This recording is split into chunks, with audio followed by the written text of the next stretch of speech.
نحمدہ و نصلی علی رسولہ الکریم، اما بعد فاعوذ باللہ من الشیطان الرجیم، بسم اللہ الرحمن الرحیم۔ سورۃ الاحزاب کی آیت نمبر 53 سے آج کے سبق کا آغاز کریں گے۔ رب اشرح لی صدری ویسر لی امری واحلل عقدۃ من لسانی یفقہوا قولی رب زدنی علما رب زدنی علما رب زدنی علما۔ اللہم فقہنا فی الدین اللہم فقہنا فی الدین اللہم فقہنا فی الدین۔ اعوذ باللہ السمیع العلیم من الشیطان الرجیم من ہمزہ ونفخہ ونفثہ۔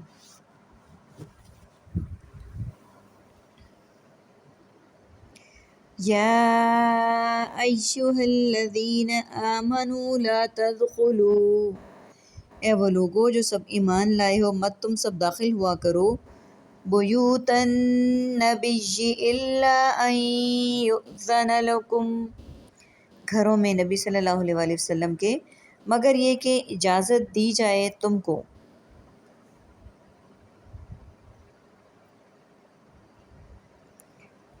یعنی ایمان والوں کو مخاطب کر کے کہا گیا ہے کہ اے وہ لوگو جو ایمان لائے ہو مت داخل ہوا کرو نبی صلی اللہ علیہ وآلہ وسلم کے گھروں میں مگر یہ کہ اجازت دی جائے تمہیں، اِلیٰ طعام غیر ناظرین، کھانے کی طرف نہ سب انتظار کرنے والے، اناہ اس کے پکنے کا، ولیکن اور لیکن، اذا دعیتم فادخلوا، جب تم بلائے جاؤ تو تم سب داخل ہو جاؤ، فاذا طعمتم فانتشروا، پھر جب تم کھا چکو تو سب منتشر ہو جاؤ، ولا مستانسین لحدیث، اور نہ اس حال میں دل لگانے والے بات میں، ان ذالکم، بے شک یہ، کان یؤذی النبی، ہے وہ تکلیف دیتی نبی صلی اللہ علیہ وآلہ وسلم کو، ویستحیی منکم، تو وہ شرم کرتا ہے تم سے، اللہ لا یستحیی من الحق، اور اللہ نہیں وہ شرماتا حق سے، وَإِذَا سَأَلْتُمُوهُنَّ مَتَاعًا، اور جب تم سب مانگو ان سے کوئی سامان، فَاسْأَلُوهُنَّ مِنْ وَرَاءِ حِجَابٍ، تو سب مانگو ان سے پردے کے پیچھے سے، ذَلِكُمْ أَطْهَرُ لِقُلُوبِكُمْ، یہ زیادہ پاکیزہ ہے تمہارے دلوں کے لیے۔ کھانے کی طرف، اور وہ بھی اس حال میں کہ نہ انتظار کرنے والے ہو اس کے پکنے کا، اور لیکن جب تم سب بلائے جاؤ تو تم داخل ہو جاؤ، پھر جب تم کھا چکو تو منتشر ہو جاؤ یعنی چلے جاؤ، اور نہ بیٹھے رہو اس حال میں کہ دل لگانے والے ہو بات میں، بے شک یہ بات تکلیف دیتی ہے نبی صلی اللہ علیہ وآلہ وسلم کو، تو وہ شرم کرتے ہیں تم سے، اور اللہ نہیں شرماتا حق بات کرنے سے، اور جب تم مانگو ان ازواج مطہرات سے کوئی سامان تو مانگو ان سے پردے کے پیچھے سے، یہ زیادہ پاکیزہ ہے تمہارے دلوں کے لیے۔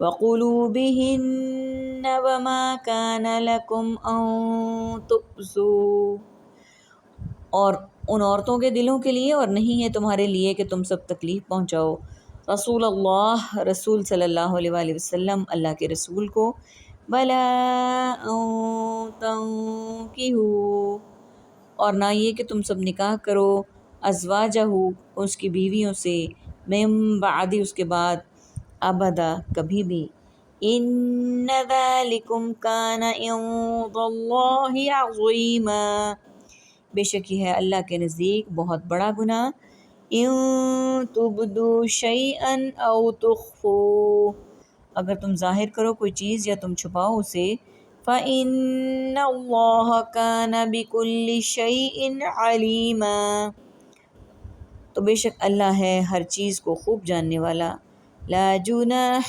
علیہن فی آبائہن، نہیں کوئی گناہ ان عورتوں پر اپنے باپوں کے سامنے آنے میں، ولا ابنائہن، نہ اپنے بیٹوں کے، ولا اخوانہن، نہ اپنے بھائیوں کے، ولا ابناء اخوانہن، نہ بیٹوں کے اپنے بھائیوں کے، ولا ابناء اخواتہن، نہ بیٹوں کے اپنی بہنوں کے۔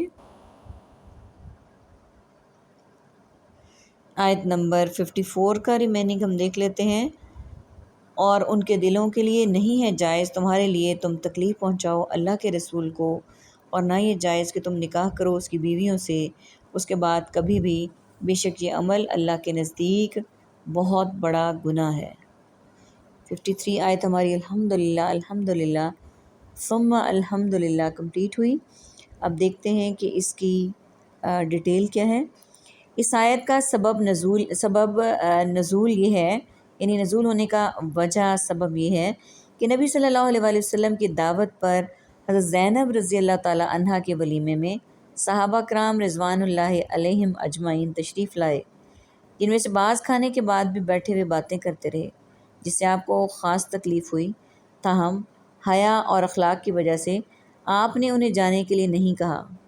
چنانچہ اس آیت میں دعوت کے آداب بتلائے گئے ہیں کہ ایک تو اس وقت جاؤ جب کھانا تیار ہو چکا ہو، پہلے ہی سے جا کر دھرنا مار کر نہ بیٹھ جاؤ۔ دوسرا، کھاتے ہی اپنے اپنے گھروں کو چلے جاؤ، وہاں بیٹھے ہوئے باتیں مت کرتے رہو۔ کھانے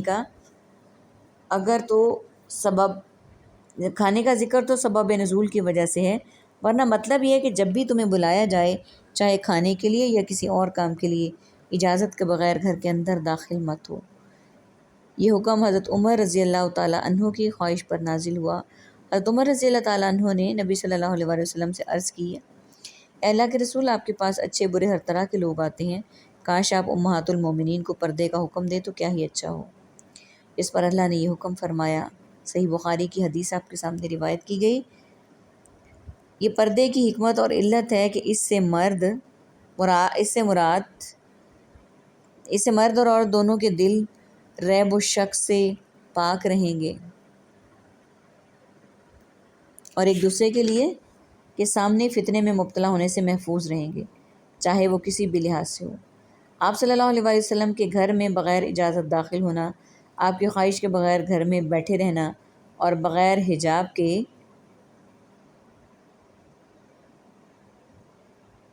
ازواج مطہرات سے گفتگو کرنا، یہ امور بھی ایذا کا باعث ہے، ان سے بھی اجتناب کرو۔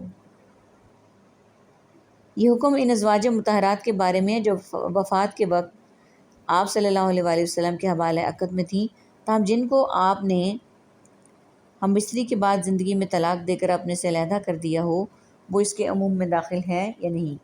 اس میں دو رائے ہیں، بعض ان کو بھی شامل سمجھتے ہیں اور بعض نہیں، لیکن آپ کی ایسی کوئی بیوی تھی ہی نہیں، اس لیے یہ محض ایک فرضی شکل ہے۔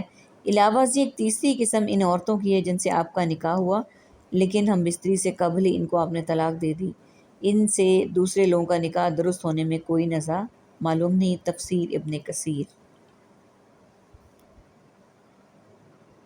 آیت نمبر 54، اور اگر تم ظاہر کرو کوئی چیز یا چھپاؤ تو بے شک اللہ ہر چیز کو خوب جاننے والا ہے۔ آیت نمبر 55 کو دیکھ لیتے ہیں۔ نہیں کوئی گناہ ان عورتوں پر جو اپنے باپوں کے سامنے آنے میں، اور نہ اپنے بیٹوں کے، اور نہ اپنے بھائیوں کے، اور نہ اپنے بھائیوں کے بیٹوں بھتیجوں کے، اور نہ اپنی بہنوں کے بیٹوں بھانجوں کے۔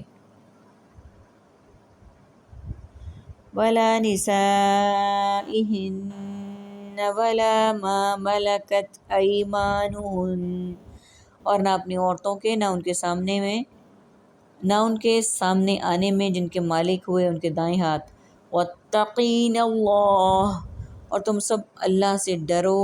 إِنَّ اللَّهَ كَانَ عَلَى كُلِّ شَيْءٍ شَهِيدًا، اور تم سب اللہ سے ڈرو، بے شک اللہ ہے ہر چیز پر گواہ۔ إِنَّ اللَّهَ وَمَلَائِكَتَهُ يُصَلُّونَ، بلا شبہ اللہ اور اس کے فرشتے سب صلوات بھیجتے ہیں علی النبی، نبی صلی اللہ علیہ وآلہ وسلم پر۔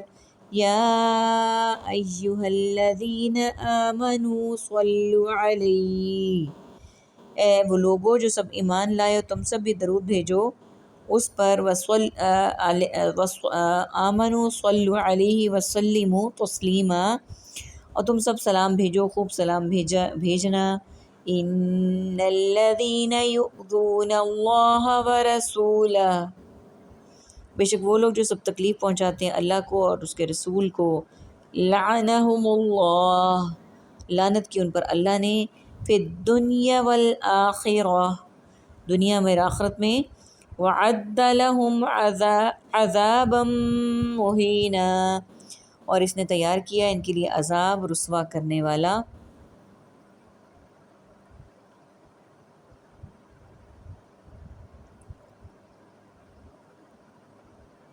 اور نہ اپنی عورتوں کے نہ ان کے سامنے آنے میں جن کے مالک ہوئے ان کے دائیں ہاتھ، اور اے عورتوں تم سب اللہ سے ڈرو، بے شک اللہ ہر چیز پر گواہ ہے۔ جب عورتوں کے لیے پردے کا حکم نازل ہوا تو پھر گھر میں موجود اقارب یا ہر وقت آنے جانے والے رشتہ داروں کے بارے میں سوال ہوا کہ ان سے پردہ کیا جائے یا نہیں۔ چنانچہ اس آیت میں ان اقارب کا ذکر کر دیا گیا جن سے پردے کی ضرورت نہیں۔ اس کی تفصیل ولا یبدین زینتہن سورہ نور میں کی آیت 24 میں بھی ہم پڑھ چکے ہیں۔ اس مقام پر عورتوں کو تقویٰ کا حکم دے کر واضح کر دیا کہ اگر تمہارے دل میں تقویٰ ہوگا تو پردے کا جو اصل مقصد قلب و نظر کی طہارت اور عصمت کی حفاظت ہے وہ یقیناً تمہیں حاصل ہوگا، ورنہ حجاب کی ظاہری پابندیاں تمہیں گناہ میں ملوث ہونے سے نہیں بچا سکیں گی۔ آیت نمبر 56۔ بلا شبہ اللہ اور اس کے فرشتے صلاۃ یعنی رحمت بھیجتے ہیں نبی صلی اللہ علیہ وآلہ وسلم پر۔ اے وہ لوگو جو ایمان لائے ہو تم بھی درود بھیجو نبی صلی اللہ علیہ وآلہ وسلم پر، اور تم سلام بھیجو، خوب سلام بھیجنا۔ اس آیت میں نبی صلی اللہ علیہ وآلہ وسلم کے اس مرتبہ اور منزلت کا بیان ہے جو ملا اعلیٰ آسمانوں میں آپ صلی اللہ علیہ وآلہ وسلم کو حاصل ہے، اور وہ یہ کہ اللہ تبارک و تعالیٰ فرشتوں میں آپ کی ثنا و تعریف کرتے ہیں، آپ پر رحمتیں بھیجتے ہیں، اور فرشتے بھی آپ کی بلندی درجات کی دعا کرتے ہیں۔ اس کے ساتھ ہی اللہ تعالیٰ نے عالم سفلی اہل زمین کو بھی حکم دیا کہ وہ بھی آپ پر صلاۃ و سلام بھیجیں تاکہ آپ کی تعریف میں علوی اور سفلی دونوں عالم متحد ہو جائیں۔ حدیث میں آتا ہے صحابہ کرام نے عرض کیا، اے اللہ کے رسول سلام کا طریقہ تو ہم جانتے ہیں، التحیات للہ والصلوات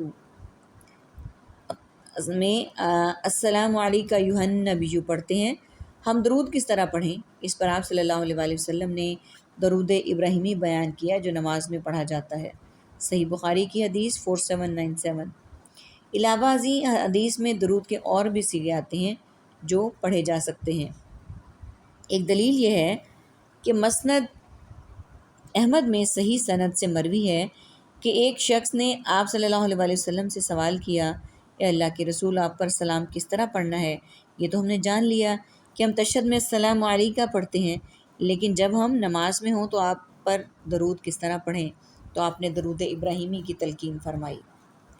مسند احمد کے علاوہ یہ روایت صحیح ابن حبان، سنن کبری، بہیقی، مستدرک حاکم اور ابن خزیمہ میں بھی ہے۔ اس میں بھی صراحت سے ہے کہ جس طرح سلام نماز میں پڑھا جاتا ہے یعنی تشہد میں، اسی طرح یہ سوال بھی نماز کے اندر درود پڑھنے سے متعلق تھا۔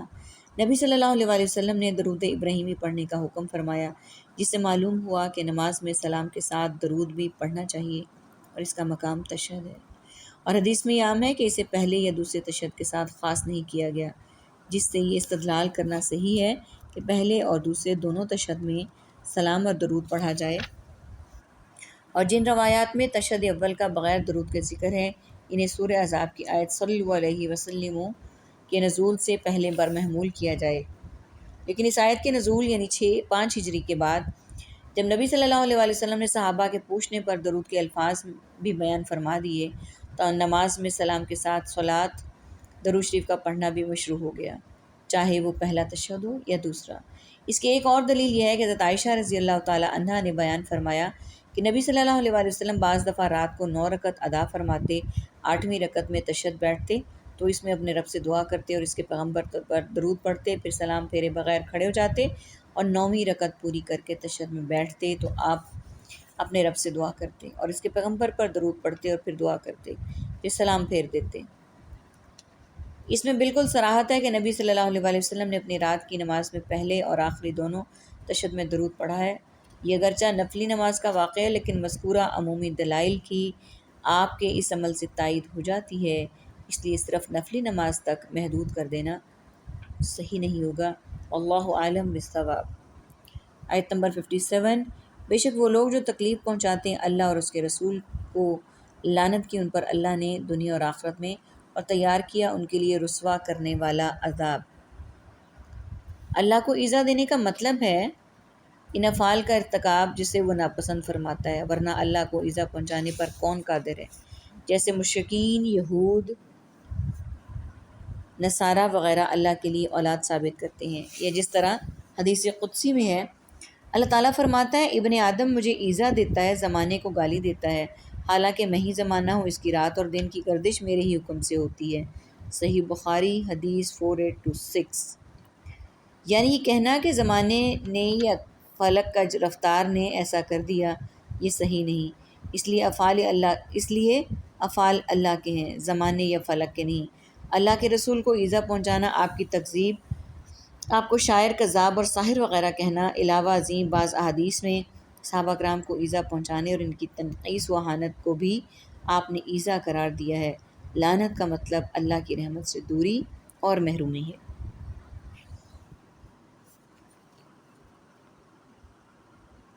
والذین یؤذون المؤمنین والمؤمنات، اور وہ لوگ جو سب تکلیف دیتے ہیں سب مومن مردوں اور مومن عورتوں کو، بغیر ما اکتسبوا فقد احتملوا بہتانا واثما مبینا، بغیر اس کے جو ان سب نے کمایا تو بے شک ان سب کا اٹھایا بہتان اور وہ گناہ واضح۔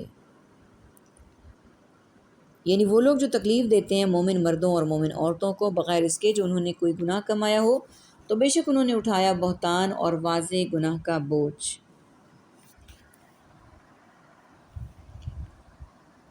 یعنی یہ کہنا کہ زمانے نے یا فلک کج رفتار نے ایسا کر دیا، یہ صحیح نہیں، یہ فعل اللہ کے ہیں، زمانے یا فلک کے نہیں۔ اللہ کے رسول کو ایذا پہنچانا، ان کی تکذیب، آپ کو شاعر، کذاب اور ساحر وغیرہ کہنا، علاوہ ازیں بعض احادیث میں صحابہ کرام کو ایذا پہنچانا بھی اس میں شامل ہے، یعنی ان کو بدنام کرنے کے لیے ان پر بہتان باندھنا، ان کی ناجائز توہین کرنا، جیسے روافض صحابہ کرام پر سب و شتم کرتے اور ان کی طرف ایسی باتیں منسوب کرتے جن کا ارتکاب انہوں نے نہیں کیا۔ امام ابن کثیر فرماتے ہیں رافضی منکوس القلوب ہیں، ممدوح اشخاص کی مذمت کرتے اور مذموم لوگوں کی طرح مدح کرتے ہیں۔ اللہ تعالیٰ سے دعا ہے کہ اللہ تعالیٰ ہمیں ایسے لوگوں میں شمار کرے جو کہ مومن مردوں اور عورتوں کو دوسروں کو تکلیف دینے کا باعث نہ ہو بلکہ ان کے لیے فائدے کا سبب ہوں۔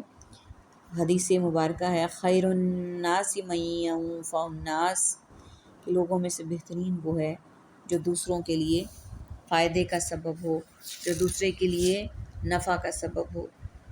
اللہ تعالیٰ ہمیں منفعت والا بنائے، فائدہ پہنچانے والا بنائے، نقصان پہنچانے والوں سے ہمیں محفوظ رکھے۔ آمین ثم آمین۔ وآخر دعوانا ان الحمد للہ رب العالمین۔ سبحانک اللہم وبحمدک، نشہد ان لا الہ الا انت، نستغفرک ونتوب الیک۔ السلام علیکم ورحمۃ اللہ وبرکاتہ۔